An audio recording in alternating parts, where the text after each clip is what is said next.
हाँ बच्चों, पिछले टर्म में मैं आप लोगों को समतल दर्पण से प्रकाश के परावर्तन के विषय में बताया था और आप लोगों से कहा था कि नेक्स्ट टर्म में मैं आप लोगों को गोली दर्पण बताऊंगा या पढ़ाऊंगा। तो आज आप लोग गोली दर्पण के विषय में अध्ययन करेंगे। गोली दर्पण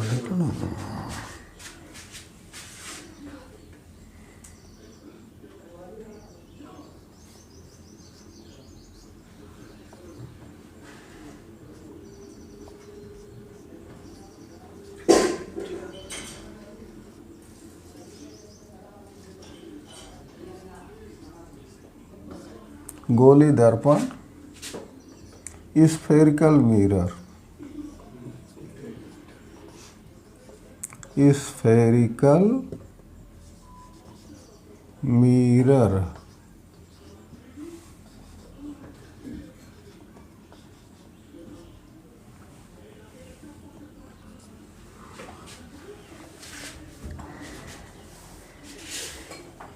आप लोगों ने देखा था कि समतल दर्पण में समतल दर्पण की सतह बिल्कुल जो होती है प्लेन होती है, किंतु गोली दर्पण इसका नाम है। इसका मतलब कि इसकी सतह समतल नहीं होगी। हाँ, गोली दर्पण की जो परावर्तक सतह होती है वह एक गोले का कुछ भाग होती है। जैसे हाँ, तो आप समझ लें कि गोली दर्पण किसे कहते हैं। गोली दर्पण की परिभाषा हम दे सकते हैं कि जिस दर्पण की परावर्तक सतह एक गोले के पृष्ठ का भाग हो, जिस दर्पण की परावर्तक सतह एक गोले के पृष्ठ का भाग हो, हाँ, ऐसे दर्पण को हम गोली दर्पण कहते हैं। गोली दर्पण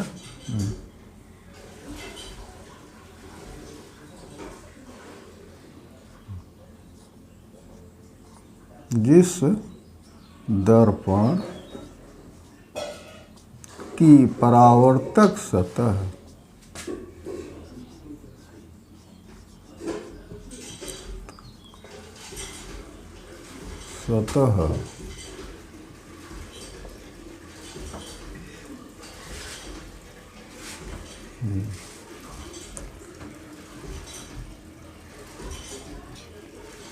एक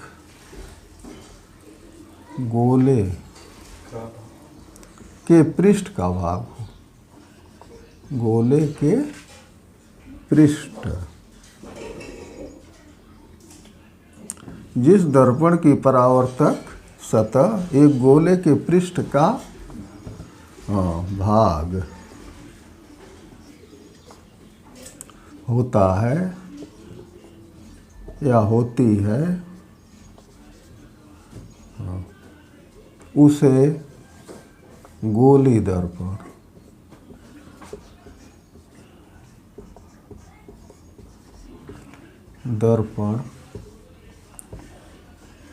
कहा जाता है।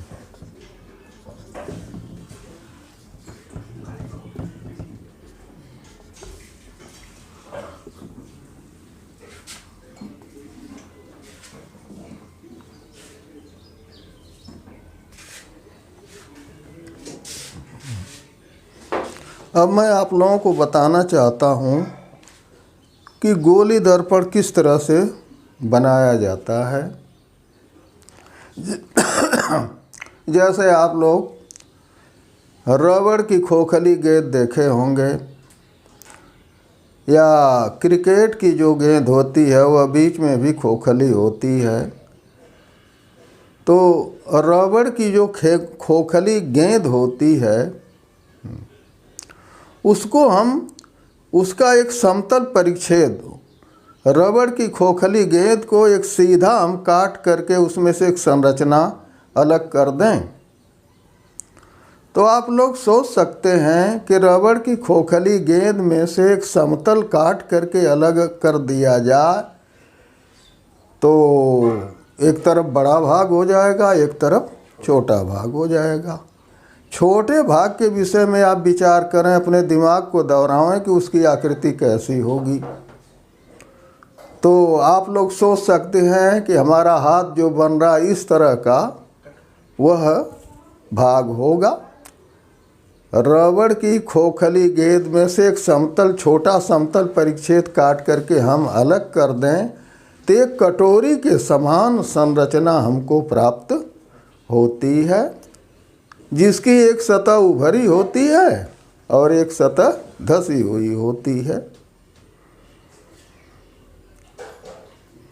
तो यह तो रबड़ की खोखली गेंद से काट करके हम इस तरह की संरचना पाते हैं। रबड़ की खोखली गेंद के स्थान पर अगर कांच का खोखला गोला हो, कांच का खोखला गोला हो और कांच के खोखले गोले में से अगर हम एक समतल परिच्छेद काट करके निकाल दें तो उसी तरह की संरचना यह भी हमको प्राप्त होगी। लेकिन वह तो अपारदर्शी था और कांच के खोखले गोले में से जो समतल परिच्छेद काट करके निकालेंगे यह अपारदर्शी होगा, लेकिन इसकी आकृति ठीक उसी तरह की होगी जैसा कि हम हाथ द्वारा आपको इशारा कर रहे हैं। इस तरह की आकृति होगी। कांच के खोखले गोले में से एक समतल परिच्छेद काट करके निकालेंगे तो यह पारदर्शी होगा। इसकी एक सतह धसी होगी और एक सतह उभरी होगी। अब गोली दर्पण बनाने के लिए इसकी किसी भी सतह को हम कलई कर दें, जैसे उभरी हुई सतह को हम पॉलिश कर दें, तो उभरी हुई सतह को जब हम पॉलिश कर देंगे तो इसकी धसी हुई सतह चिकनी और चमकदार होगी, अर्थात प्रकाश का परावर्तन प्रकाश टकरा करके धसी हुई सतह से फिर वापस होने लगेगा। ऐसे दर्पण को हम अवतल दर्पण कहते हैं, क्योंकि इसकी परावर्तक सतह, अवतल का मतलब धसी हुई है, परावर्तक सतह धसी हुई है। तो साथियों या बच्चों, आपने देखा कि हम उभरे भाग को जब पॉलिश कर दिए तो इस कटोरी नुमा संरचना जो हमको प्राप्त हुई कांच के खोखले गोले से काट के निकालने के बाद, इसकी धसी हुई सतह बिल्कुल चिकनी और चमकदार होती है, जिस पर प्रकाश की किरणें पड़ती हैं तो टकरा करके वापस होने लगती हैं। उभरे भाग पर हमने कलई क्यों किया? उसको अपारदर्शी बनाने के लिए। हमने शुरू में ही आपको बता दिया है कि प्रकाश के परावर्तन के लिए सतह का अपारदर्शी होना अत्यंत आवश्यक है और सतह का चिकना और चमकदार होना अत्यंत आवश्यक है।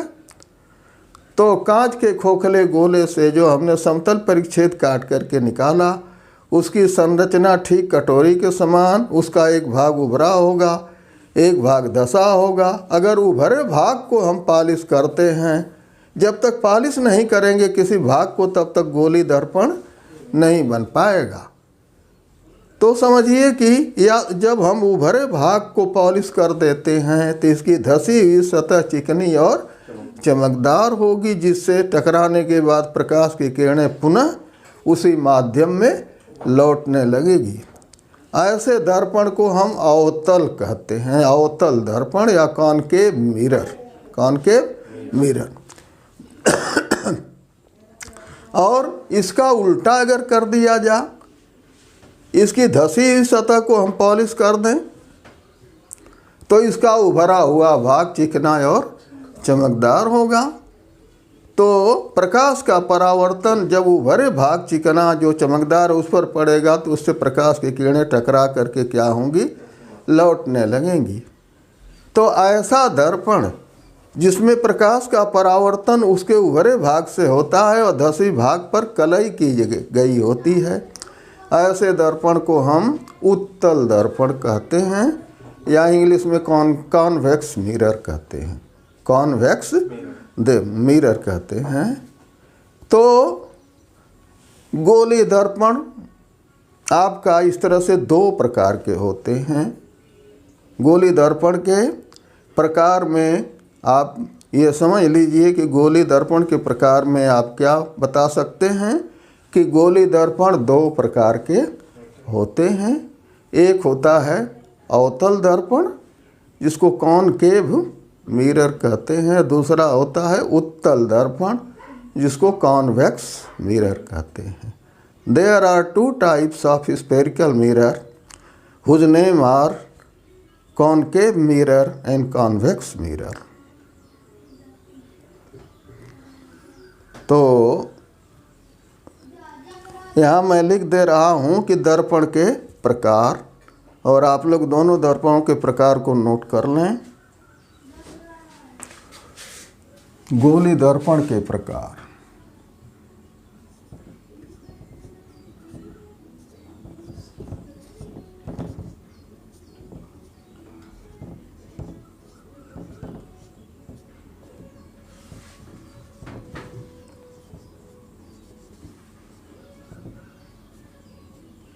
काइंड्स ऑफ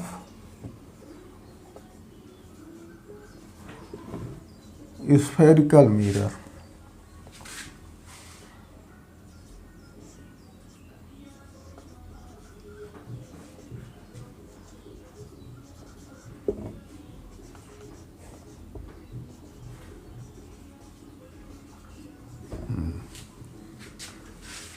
फर्स्ट अवतल दर्पण।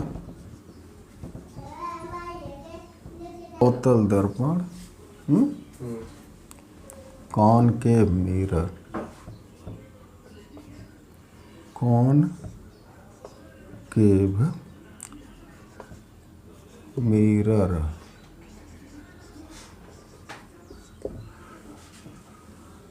दूसरा होता है उत्तल दर्पण।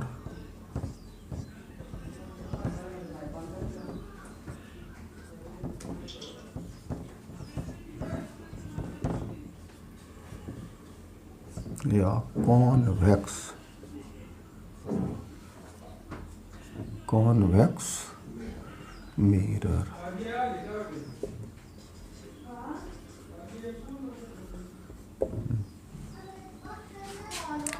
तो गोली दर्पण दो प्रकार के होते हैं। हाँ, अवतल दर्पण कॉनकेव मिरर तथा उत्तल दर्पण कॉन्वेक्स मिरर।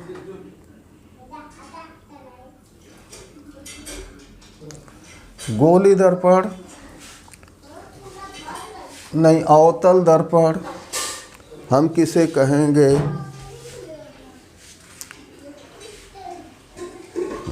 जिस गोली दर्पण में प्रकाश का परावर्तन धसी हुई सतह से होता है। धसी हुई सतह चिकनी और चमकदार होती है और प्रकाश का परावर्तन धसी हुई सतह से होता है तथा उभरे भाग पर पॉलिश की गई होती है। ऐसे दर्पण को हम अवतल दर्पण या कॉनकेव मिरर कहते हैं।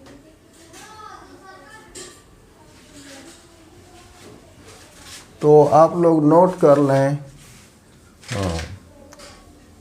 गोली दर्पणों की परिभाषा।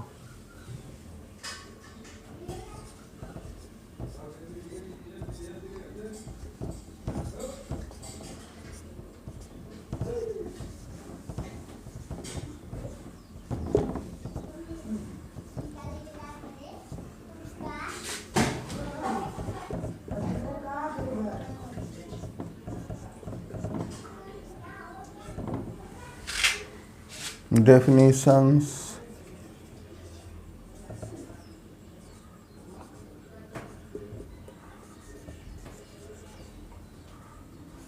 of spherical mirrors.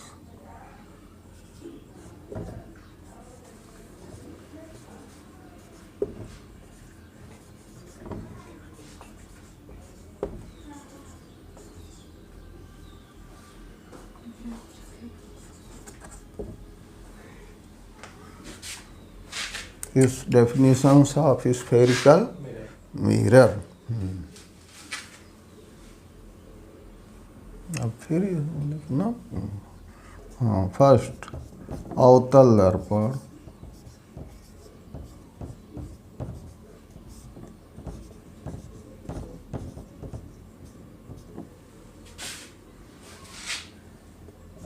Concave mirror,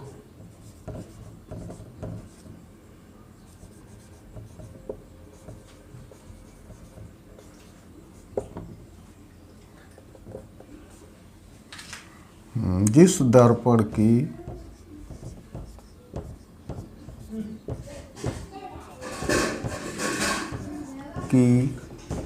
परावर्तक सतह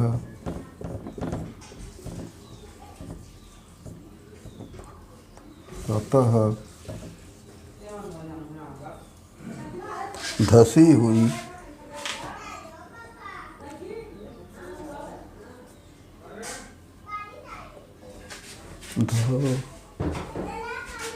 परावर्तक सतह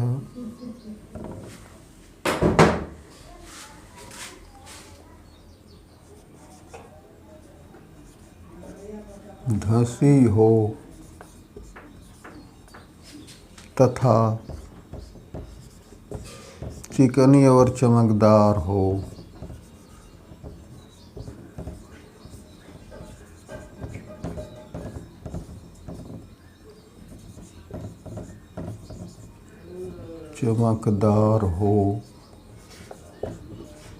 उसे अवतल दर्पण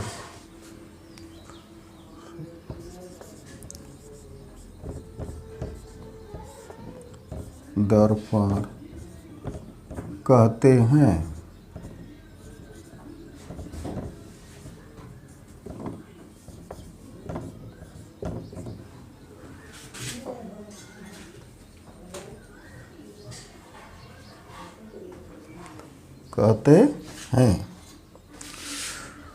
बच्चों, किसी भी दर्पण, गोली दर्पण की परावर्तक सतह हमेशा बाएं तरफ रखी जाती है। चाहे वह अवतल दर्पण हो चाहे उत्तल दर्पण, हमेशा गोली दर्पण की परावर्तक सतह बाएं तरफ रखी जाती है। इसलिए अवतल दर्पण को हम जब भी शो करेंगे तो किस तरह से शो करेंगे, आपके सामने हम दे रहे हैं।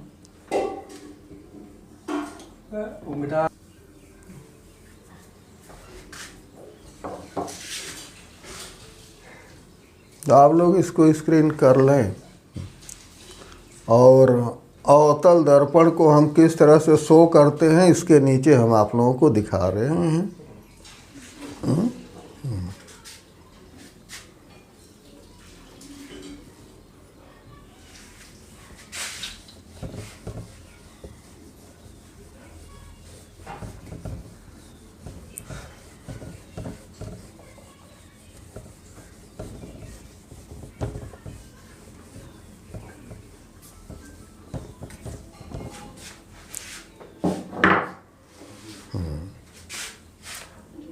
इसके नीचे आप लोग अवतल दर्पण को हम कैसे शो करते हैं उसका चित्र आप बना लें। हाँ, आप लोग नोट कर लें अवतल दर्पण को हम कैसे शो करते हैं।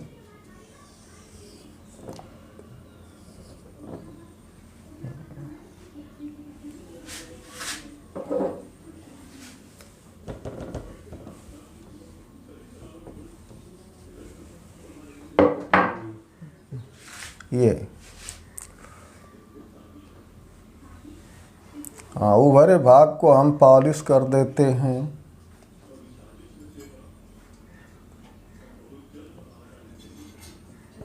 तथा धसी हुई सतह चिकनी और चमकदार होती है।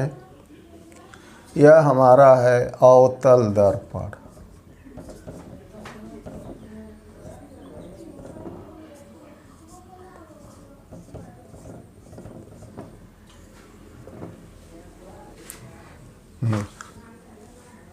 गोली दर्पण की परावर्तक सतह हमेशा बाएं हाथ की तरफ रखी जाती है। इसलिए अवतल दर्पण की परावर्तक सतह जो चिकनी होती है वह धसी होती है। इसलिए धसी सतह को हमेशा बाएं तरफ रखा जाएगा और जिस पर पॉलिश की जाती है वो दाएं तरफ रखते हैं तो जब भी आप अवतल दर्पण को बनाएंगे उसकी परावर्तक सतह बाएं तरफ रखी जाएगी और जो पॉलिश वाला भाग उभरी हुई सतह को हम दाएं तरफ रखेंगे तो यह आपका अवतल दर्पण हो गया। गोली दर्पण चाहे अवतल हो चाहे उत्तल, उसकी परावर्तक सतह जो होती है वह हमेशा बाएं तरफ को रखी जाती है। तो आप लोग स्क्रीन कर लें और इसके बाद मैं आपको बताने जा रहा हूँ उत्तल दर्पण किसे कहते हैं, उत्तल दर्पण को हम किस तरह से शो करेंगे।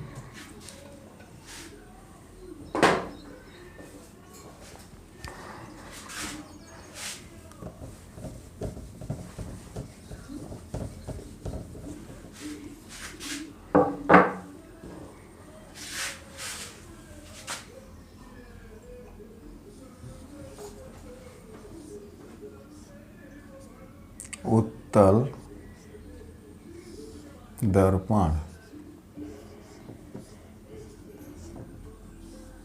या कॉन्वेक्स मिरर, कॉन्वेक्स मिरर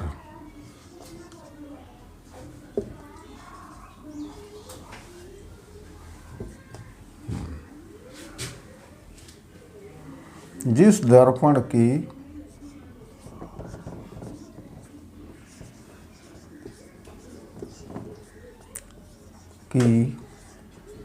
परावर्तक सतह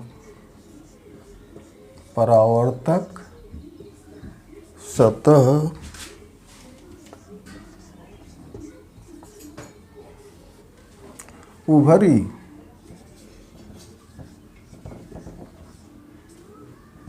तथा चिकनी और चमकदार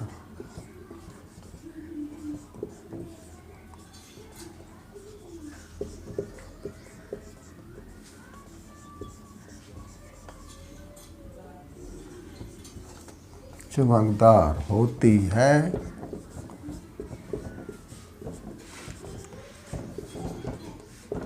उसे उत्तल दर्पण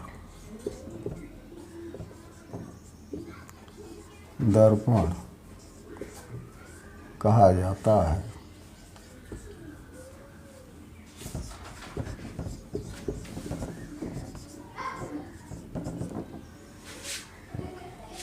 उत्तल दर्पण को जब भी आप शो करेंगे तो उसकी उभरी सतह चूँकि चिकनी चमकदार है तो उभरी सतह को हम बाएं तरफ करेंगे और धसी हुई सतह को दाएं तरफ, क्योंकि आप जानते हैं कि गोली दर्पण की जो परावर्तक सतह चिकनी सरफेस होती है उसको हम हमेशा बाएं तरफ रखते हैं।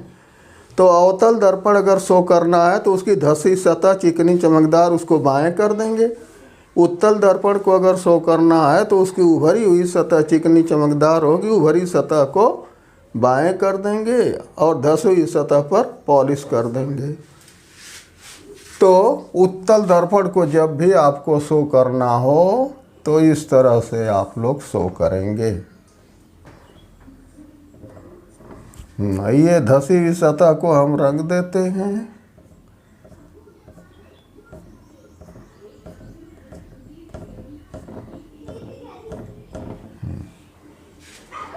तो इसमें उभरी सतह जो है चिकनी और चमकदार है और धसी हुई सतह पर पॉलिश है, इसलिए परावर्तक सतह उभरी है, इसको हमेशा बाएं करेंगे।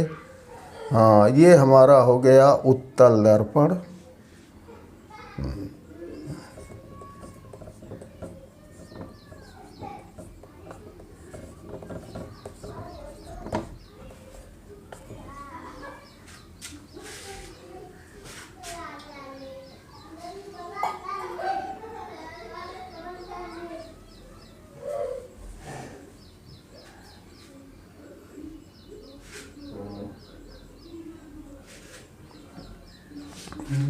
तो आप लोग इसको स्क्रीन कर लें और मैं आपको इसके आगे बता पाऊँ। हाँ बच्चों, देखें, अब तक तो हमने आपको बताया कि गोली दर्पण कितने प्रकार के होते हैं तो आपने देखा कि गोली दर्पण दो प्रकार के होते हैं, concave mirror and convex mirror. Concave mirror अवतल दर्पण और कॉन्वेक्स मिरर उत्तल दर्पण, ये दो तरह के होते हैं। अगर आपको अवतल दर्पण दिखाना है तो उसकी धसी हुई सतह बाएं तरफ होनी चाहिए, उभरी हुई सतह दाएं तरफ। तो इस तरह से आप लोग गोली दर्पण को शो करेंगे। अच्छा, आपने देखा कि समतल दर्पण में कोई वैसी परिभाषा नहीं है, लेकिन गोली दर्पण में आपको अनेक तरह की परिभाषाएं भी मिलेंगी।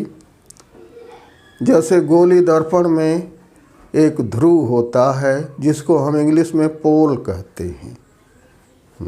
गोली दर्पण होगा तो उसका वक्रता केंद्र अवश्य होगा, जिसको हम सेंटर ऑफ कर्वेचर कहते हैं, वक्रता केंद्र।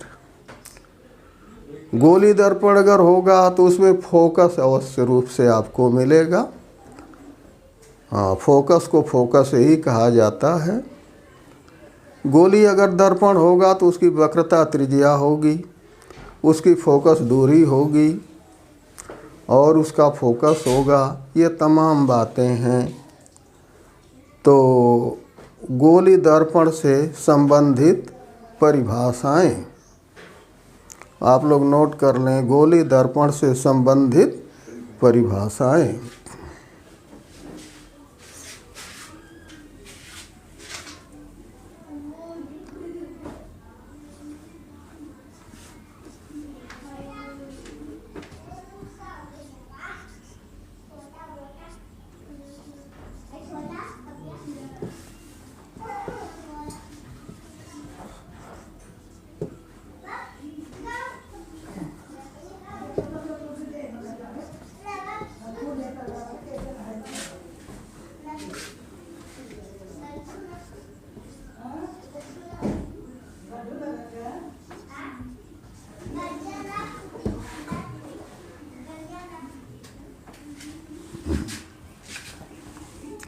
Definitions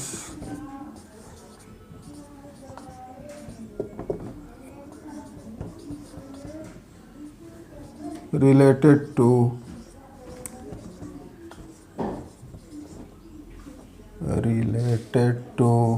spherical mirror.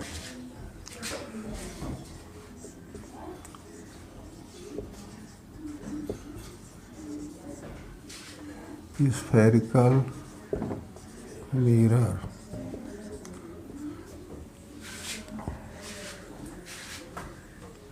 गोली दर्पण से संबंधित परिभाषा है या definitions related to spherical mirror. तो गोली दर्पण से संबंधित परिभाषाओं में पहला गोली दर्पण का ध्रुव होता है। ध्रुव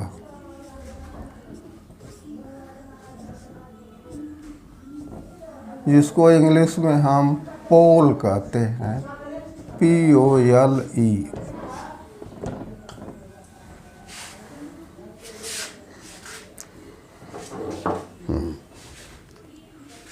जो गोली दर्पण है, चाहे अवतल दर्पण चाहे उत्तल दर्पण, इसकी जो परावर्तक सतह होती है, जैसे अवतल दर्पण ये है, इसकी ऊपरी सतह पर पॉलिश है, धसी हुई सतह चिकनी और चमकदार है। तो परावर्तक सतह का जो मिड पॉइंट होता है, mid point of reflecting surface, mid point of reflecting surface is called pole of that spherical mirror. हाँ, तो ध्रुव किसे कहा जाता है या पोल? गोली दर्पण की परावर्तक सतह का मध्य बिंदु। गोली दर्पण की परावर्तक सतह का मध्य बिंदु।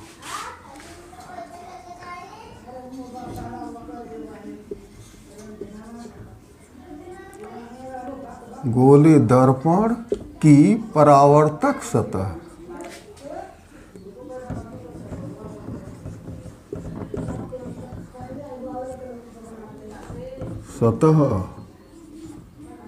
का मध्य बिंदु। मध्य बिंदु, मध्य बिंदु ध्रुव कहलाता है। ध्रुव या इंग्लिश में पोल कहलाता है।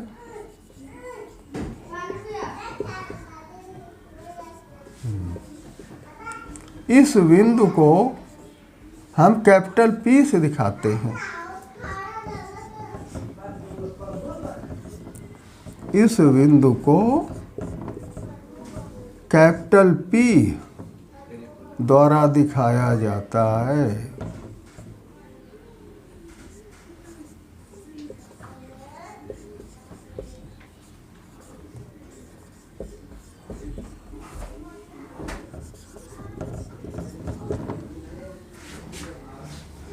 आपने देखा कि ध्रुव की परिभाषा क्या है कि गोली दर्पण, चाहे अवतल दर्पण हो चाहे उत्तल दर्पण, की परावर्तक सतह का मध्य बिंदु उस गोली दर्पण का ध्रुव कहलाता है।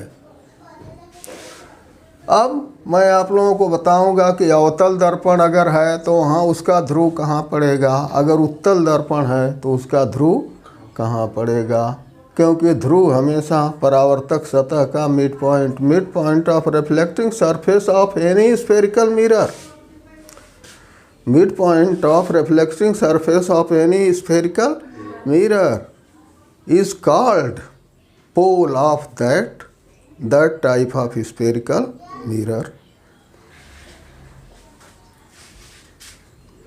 तो ध्रुव की परिभाषा आपके सामने लिखी गई है।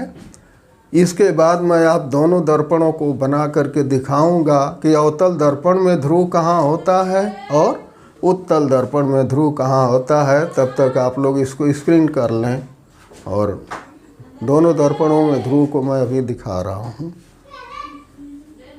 ठीक है, चलिए भाई।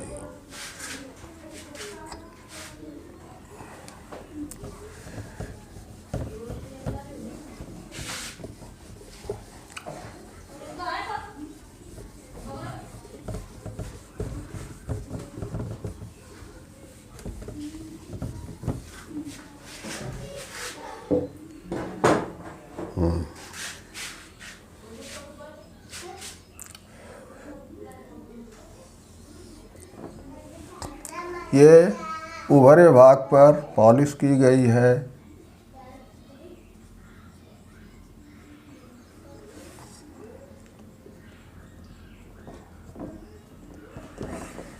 और धसी हुई सतह चिकनी चमकदार है। आपको हमने बताया था कि परावर्तक सतह को हमेशा हम बाएं रखते हैं। ये हमारा है अवतल दर्पण।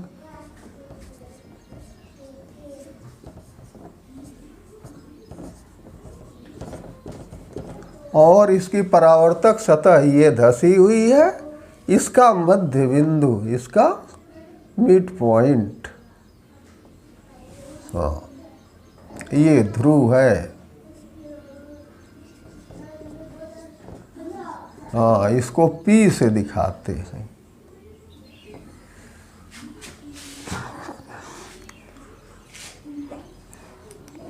हाँ साथियों, ये देख रहे हैं कि जो अवतल दर्पण की फिगर हमने ब्लैक बोर्ड पर बनाया वो सटीक नहीं बनी है, क्योंकि जो गोली दर्पण होते हैं वो 3 डायमेंशनल बॉडी है। उसमें मोटाई भी होती है, उभार भी होता है। इसलिए इसकी आकृति को आप इस तरह से समझेंगे कि ये हमारा अवतल दर्पण है। ये उभरी सतह, इसके मिड पॉइंट, यहाँ मध्य बिंदु को हम ध्रुव कहते हैं। यहाँ पर तो एक लाइन का मध्य बिंदु आप देख रहे हैं। जो सटीक फिगर है, हमारा हाथ आपके सामने जो है, इसकी जो गोली सरफेस है, इसका मध्य बिंदु ये ध्रुव कहलाएगा। तो अवतल दर्पण की परावर्तक सतह जो होती है उसका मिड पॉइंट उसका ध्रुव कहलाता है। और उत्तल दर्पण अगर है तो उत्तल दर्पण में उभरा भाग चिकना चमकदार होगा, इसको बाएं करेंगे। अवतल में धसा हुआ बाएं होगा और उत्तल में उभरा हुआ बाएं होगा।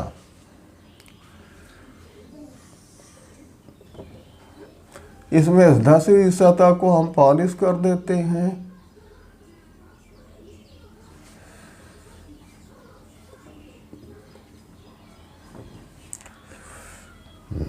तो ये हमारा हो गया उभरा भाग चिकना चमकदार है, जिसको बाएं हमेशा रखते हैं। उत्तल दर्पण है।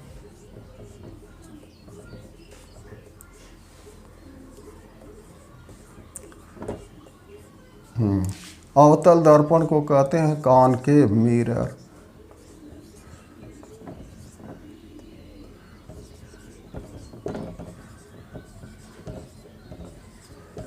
उत्तल दर्पण को कहते हैं कॉन्वेक्स मिरर।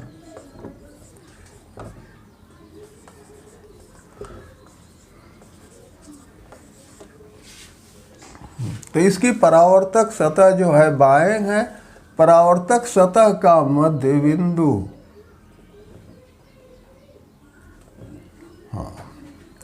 ये हमारा ध्रुव है।